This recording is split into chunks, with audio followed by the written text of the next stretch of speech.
नमस्कार, साहब संदेश से मैं अनिल कौशिक। न्यूज़ अपडेट 7 बजे कार्यक्रम बादरा आसपास में आप सभी दोस्तों का स्वागत है। दोस्तों, कार्यक्रम की शुरुआत करते हैं। आज जो सैंपल रिपोर्ट आई है उससे आज दोस्तों 21 जून की सैंपल रिपोर्ट आई है, जिसमें से 180 सैंपल भेजे गए थे, मात्र 2 पॉजिटिव आए हैं। और 180 पॉजिटिव जो सैंपल भेजे गए थे वो कहाँ के थे मैं बताऊँगा आपको।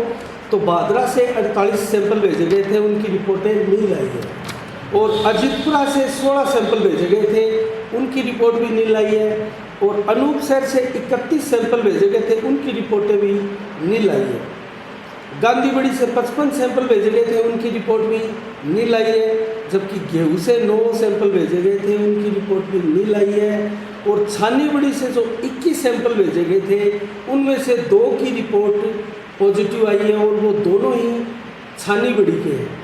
तो कुल मिला के ये 180 सैंपल में से 2 पॉजिटिव आए हैं और दोनों छानी के हैं। तो कुल मिला के दोस्तों आज जो सैंपल भेजे गए हैं 23 जून को, वो बता देता हूँ मैं। बादरा से 50 सैंपल भेजे हैं, छानी से 19 सैंपल भेजे हैं, और कलाना गांव से 9 सैंपल भेजे हैं, गांधीबड़ी से 36 सैंपल भेजे हैं, अजीतपुरा से 10 और शेरपुरा से 19 सैंपल भेजे हैं। कुल मिला के 143 सैंपल आज भेजे गए हैं।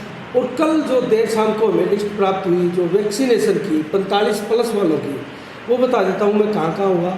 लाखनवास में 83 लोगों को डोज लगी 45 प्लस वालों को, और छानीबड़ी में 90 लोगों को डोज लगी, और 6 SDR में 52 लोगों को, चिड़िया गांधी में 54 लोगों को, उत्तरादावास में 24 लोगों को, और बादरा में 55 लोगों को डोजें दी गई। कुल मिला के 338 लोगों को 45 प्लस वालों को ये डोजें लगी।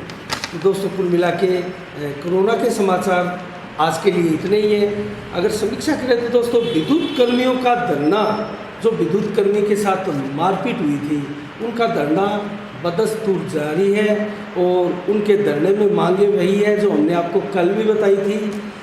बलवान फगेड़िया की गिरफ्तारी हो चुकी है, उनको उप प्रधान पद से बर्खास्त करने की मांग है। और जो जांच है दोस्तों वो नौर बादरा के अलावा CO को देने की मांग है।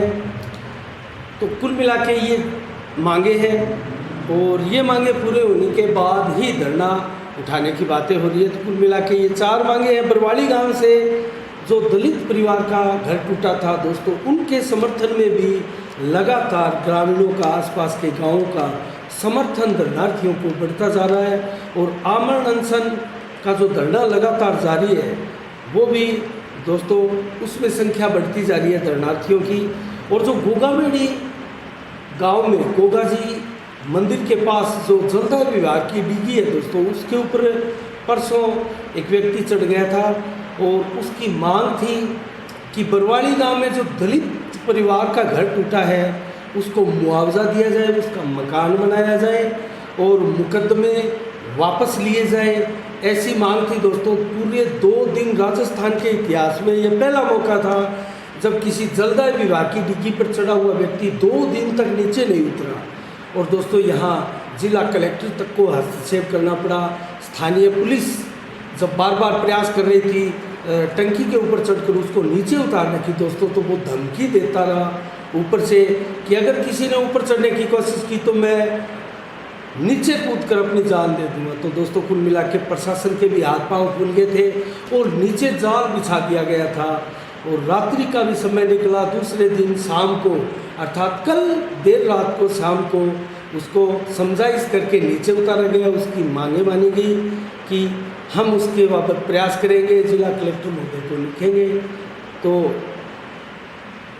इस पर टंकी पर चढ़ा हुआ व्यक्ति नीचे उतरा। तो कुल मिला के दोस्तों ये धरने प्रदर्शन जारी है। और नगर पालिका का जो विवाद था, एक प्रकार से हाजन बेतल वालों के जो शपथ ग्रहण के बाद दोस्तों कुल मिला के ये विवाद भी एक प्रकार से थम चुका है। लेकिन बलवंत सैनी जिनको निलंबित किया गया दोस्तों, वो अभी भी प्रयास में हैं, किसी कानूनी कार्रवाई, कानून का सहारा लेने के प्रयास में हैं। देखते हैं आगे उसमें मैटर में क्या होता है। तो कुल मिला के दोस्तों बादरा आसपास की खबरों में आज के लिए इतना ही। अब मैं जल्दी से आपको अगर बताऊं तो प्रमुख 9 जो राज्य हैं जिनमें दोस्तों कोरोना का मीटर जो है 1000 से ऊपर है, वो मैं आपको जल्दी से बताऊं तो भारत में आज 50,848 मामले आए और 1358 लोगों की आज मौतें हुई और 68,817 मामले जो हैं रिकवरी के हैं दोस्तों। और तमिलनाडु से आज 6,895 मामले आए, 194 लोगों की मौतें हुई, जबकि 11,144 लोग रिकवर हुए। और केरल में दोस्तों 12,617 मामले आए आज और 141 लोगों की मौतें हुई, 11,730 मामले रिकवर हुए हैं। कर्नाटक से आंकड़ा देखें तो 3,709 का है और 139 लोगों की आज कोरोना से 24 घंटे में मौतें हुई, जबकि 8,111 मामले रिकवर हुए हैं।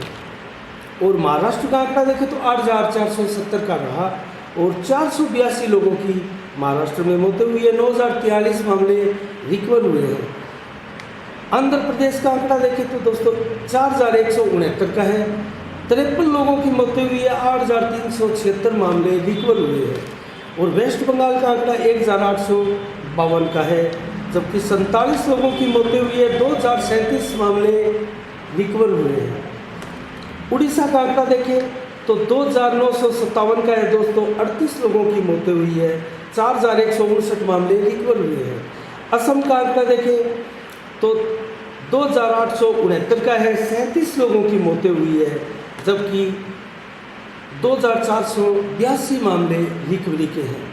तेलंगाना का आंकड़ा देखें तो 1,175 का मात्र है और 10 लोगों की मौतें हुई है, 1,771 मामले आज रिकवर हुए हैं। तो ये 9 राज्यों का दोस्तों जो 1000 से कहीं अधिक है। बाकी अन्य राज्यों में कोरोना तेज़ी के साथ दोस्तों शून्य की ओर बढ़ रहा है। किसी राज्य में तो 100 से भी कम आ चुके हैं जो बड़े राज्य हैं। तो कुल मिला के दूसरी लहर जा रही है, लेकिन कल जो 42,640 मामले आए थे, आज एक बार फिर दोस्तों ये 50,000 आए हैं, 8,000 बढ़कर आए हैं। तो कुल मिला के कोरोना की लहर जो है ये कहीं ना कहीं कुछ राज्यों में, जो राज्य केरल जैसे राज्य है, वहाँ लापरवाही ज़्यादा देखने में आ रही है और भीड़ में जो सोशल डिस्टेंस है वो गायब है और उसके चलते दोस्तों यहाँ मामले बढ़कर आ रहे हैं। तो यहाँ कंट्रोल की आवश्यकता है, केंद्र सरकार को हस्तक्षेप करने की आवश्यकता है, बेटर सुविधाएं यहाँ मुहैया कराने की आवश्यकता है, गाइडलाइन को सशक्त करने की आवश्यकता है। तो दोस्तों इसी के साथ 7 बजे के कार्यक्रम में इतना ही। कल ठीक शाम 7 बजे फिर आपसे मुलाकात होगी नए कोरोना मीटर के साथ, नए समाचारों के साथ और नई समीक्षा के साथ। तब तक के लिए मुझे दीजिएगा इजाज़त। साफ संदेश से मैं अनिल कौशिक। नमस्कार। जय भारत, जय जय राजस्थान।